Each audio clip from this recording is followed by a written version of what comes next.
Semangat pagi Mandirian! Bertemu kembali dengan sosialisasi pelindungan data pribadi dengan tema retensi dokumen elektronik.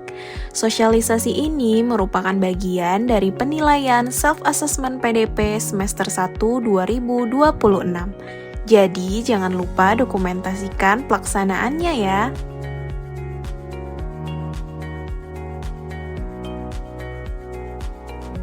Wah, datanya banyak banget.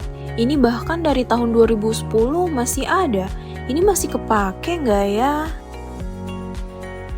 Kenapa, Vi? Dari tadi serius banget. Ini loh Kavi, lagi ngecek dokumen di sistem. Sebenarnya dokumen lama kayak 2010 gitu masih boleh disimpan terus nggak sih? Wah, ini nih yang sering kejadian. Nggak semua dokumen itu harus disimpan terus dalam waktu yang lama loh, Vi. Gini, Via, dokumen elektronik itu ada masa retensinya. Aku jelasin ya. Kalau di sistem atau aplikasi, 10 tahun sejak terakhir dipakai atau diubah, nah itu namanya masa retensi aktif. Berarti selama itu aman buat disimpan. Ya, tapi kalau udah nggak ada nilai guna, sebenarnya bisa diajukan buat dihapus. Lalu gimana untuk dokumen yang lebih dari 10 tahun? Kalau lebih dari 10-30 tahun, itu dokumennya masuk ke masa retensi inaktif. Boleh disimpan, tapi harus dicek.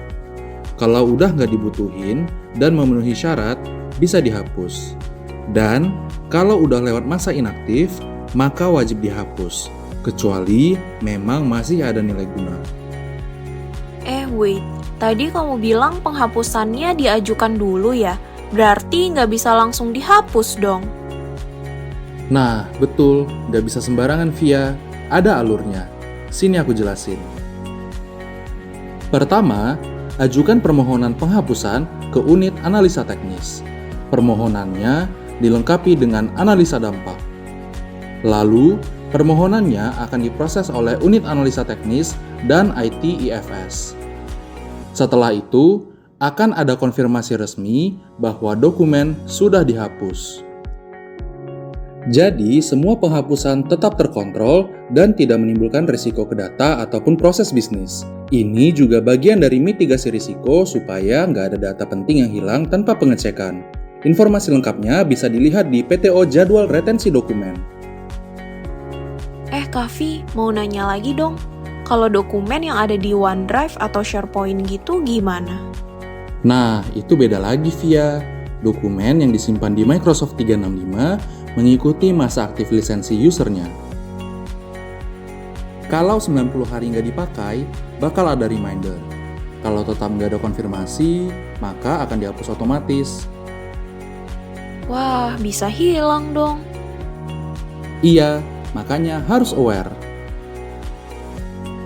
Ternyata mengelola dokumen elektronik bukan cuma soal penyimpanan, tetapi juga soal kepatuhan dan keamanan data.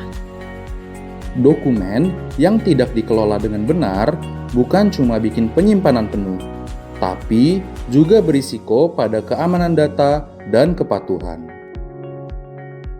Yuk, mulai kelola file dokumenmu dengan benar, cek kapan terakhir digunakan, pastikan nilai guna, dan tindak sesuai masa retensi.